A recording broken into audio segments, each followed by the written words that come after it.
Un défi à vous proposer aujourd'hui, une vie sans les big tech. Peut-on vivre sans Google, Apple, Amazon, Meta et consorts dans un monde saturé de surveillance et d'algorithmes? S'affranchir des big tech devient un acte d'indépendance. De Brest à Nairobi, un mouvement de renaissance numérique s'organise. Des acteurs locaux construisent des alternatives respectueuses de la vie privée. C'est ce qu'on va développer avec vous, Guillaume Gralet. Bonjour Guillaume, merci Bonjour d'être Nabia. là.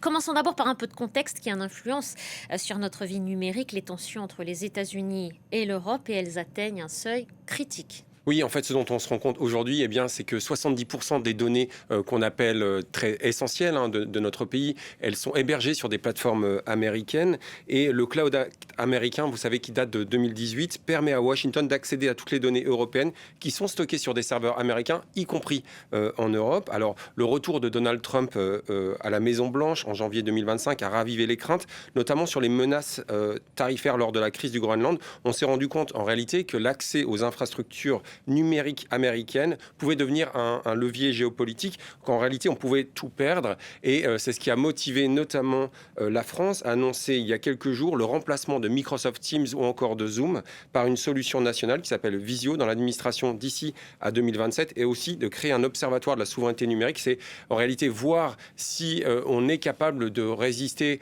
au fait d'avoir toutes les données numériques, l'accès aux infrastructures coupées du jour au lendemain. Et puis j'ai montré quelques images d'Anthropic, vous savez, un des géants de l'intelligence artificielle, parce que j'ai pu m'entretenir il y a quelques jours avec Christophe Grosbeau, un des porte-parole de l'IMA, l'Innovation Makers Alliance, qui rassemble pas mal d'acteurs du numérique français. Et il dit qu'avec l'IA décisionnelle, c'est-à-dire celle qui pourra prendre des décisions à notre place, avec les agents, vous savez, dont on a beaucoup parlé, Nabia, eh bien, c'est tout simplement une puissance étrangère, c'est assez fort, qui pourrait prendre le contrôle de certaines des décisions qui sont en France et comme dans tous les autres pays européens.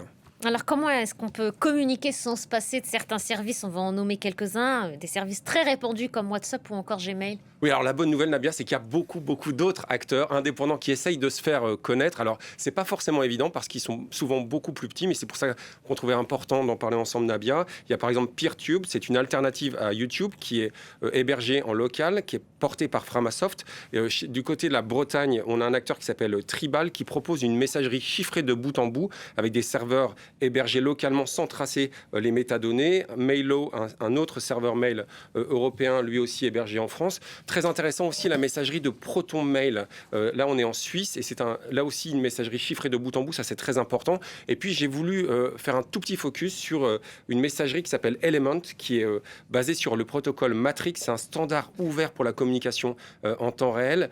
C'est décentralisé. Ce qui est intéressant, c'est que c'est utilisé par de plus en plus de pays en Europe. C'est recommandé par la Commission européenne. Et je voulais donner la parole, Nabia, à Amandine Lepape, qui est une de ses co-créatrices.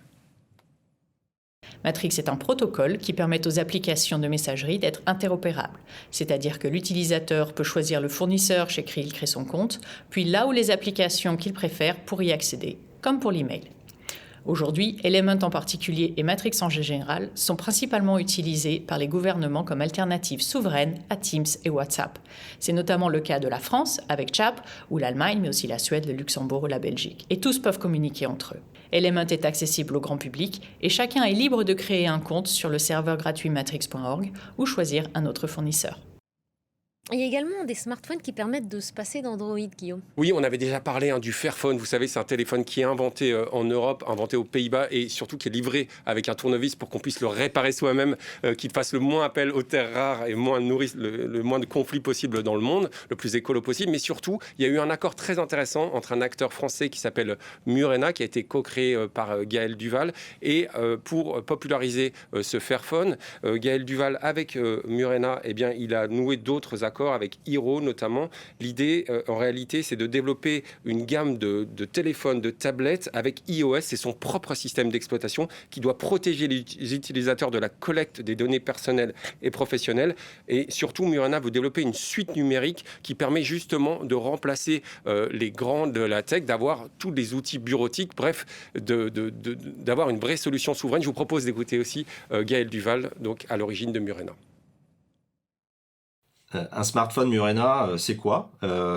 C'est avant tout un smartphone, donc ça permet d'appeler, d'envoyer des messages, d'utiliser des applications, toutes les applications qu'on connaît, alors qui sont plus ou moins vertueuses, mais c'est surtout un environnement numérique qui, par défaut, respecte votre vie privée, c'est-à-dire que par défaut, un smartphone Murena, il va pas envoyer toutes vos données, votre géolocalisation, tout ce que vous faites sur Internet, les applis que vous utilisez, il va pas envoyer tout ça chez Google, Apple ou d'autres big tech, et même il va beaucoup plus loin puisqu'il va vous protéger de toutes les applications mobiles qui aujourd'hui envoient aussi énormément de données via ce qu'on appelle les trackers.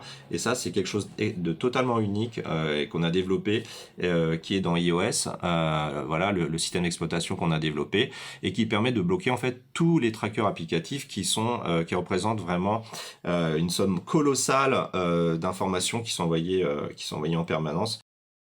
Et on peut aussi stocker ces données sans passer par les géants du secteur comme Amazon, par Oui, exemple. il y a plusieurs acteurs très intéressants à suivre. Freedom Box, notamment, Cybox en Tanzanie, qui va proposer des clouds communautaires. Et puis, côté français, Rapid Space, c'est un cloud très intéressant. On peut aussi se mettre... Rapid Space, c'est vraiment très intéressant. On en voit quelques images à l'écran. Nitropad, en Allemagne, propose un PC qui doit permettre le chiffrement matériel de ses propres données. Bref, on voit une véritable effervescence. Il faut savoir pouvoir héberger ces données chez soi.